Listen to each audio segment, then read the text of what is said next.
Робинзон Крузо by Daniel Defoe.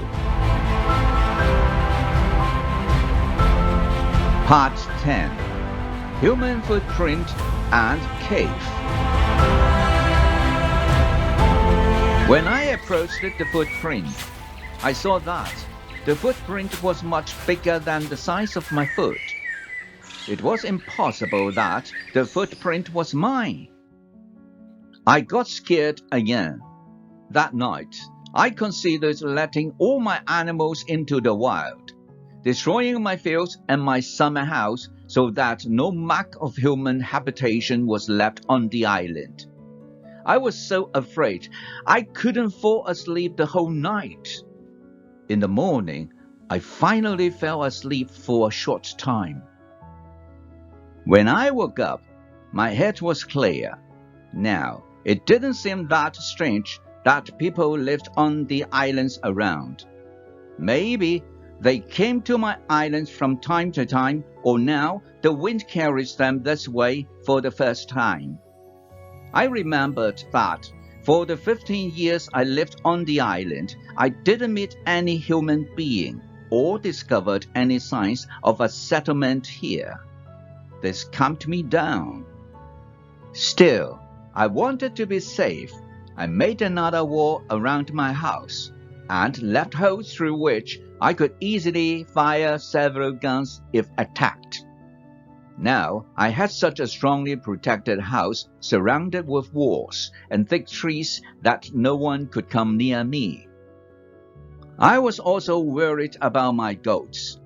I divided the animals and built a smaller fence in another part of the island. It took me a lot of time and effort, but in the end, my animals were safe from any unexpected attack. It was the 16th year of my life on the island, when something very sad happened. My dog died. I was crying for 3 days. It was my worst day on the island. I went to my goats and I told them how sad I was. They didn't understand my words, but I felt they understood me. They felt my emotions. They were unusually calm and quiet. It was now 2 years after the footprint on the beach. One day, as I was walking towards the beach, I thought I saw a canoe in the distance. I couldn't be sure, so I just continued my walk.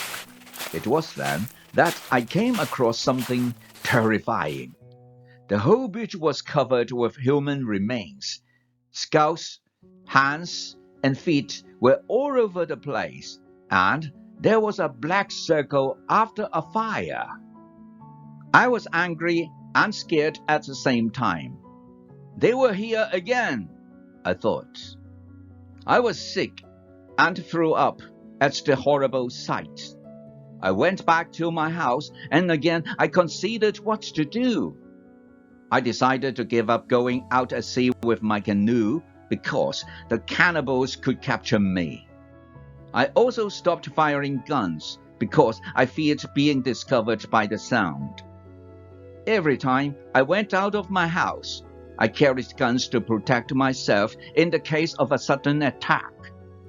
Soon, I started thinking how I could kill some of the cannibals and save their victims if I could. If that wasn't possible, at least I could frighten them so they would never come here again. I began looking at that side of the island where I first saw the human footprint.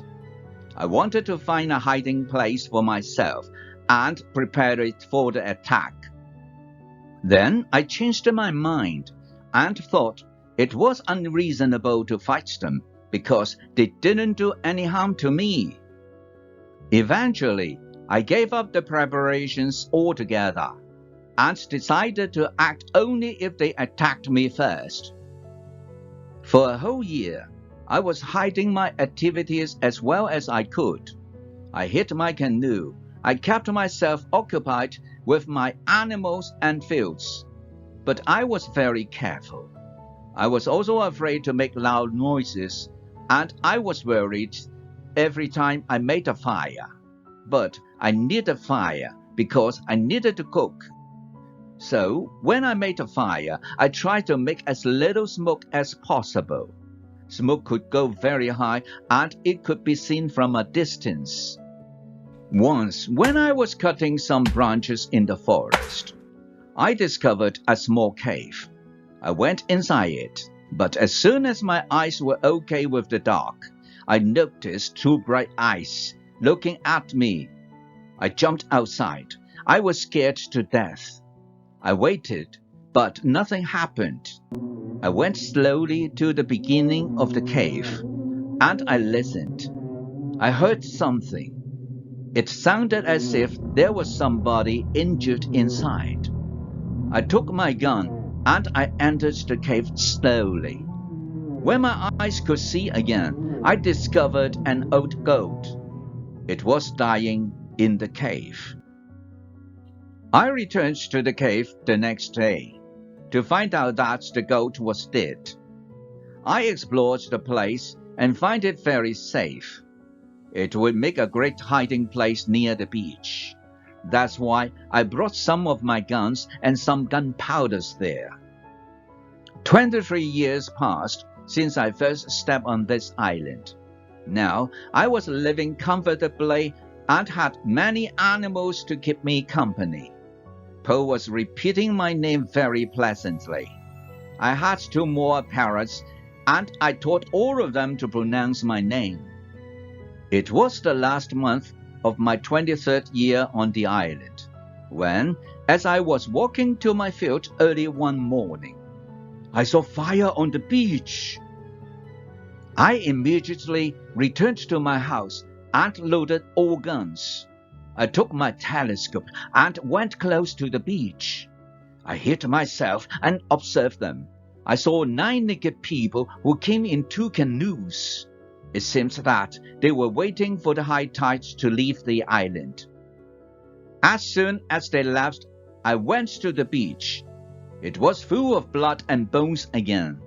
This made me sick and angry, and I decided to kill as many of them as I could the next time I saw them. They didn't return for a long time.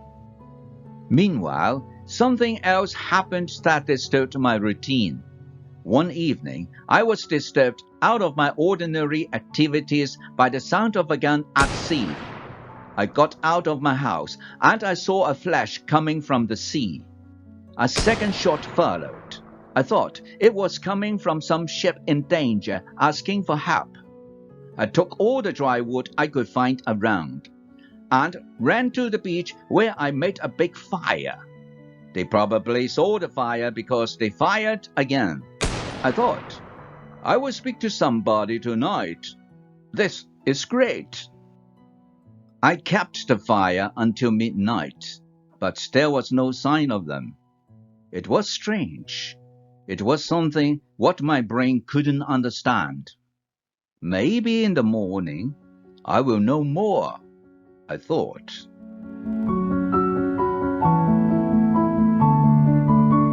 Thank you for watching. This is the end of part 10. To be continued in part 11. If you like this story, please like, share, and subscribe. See you then.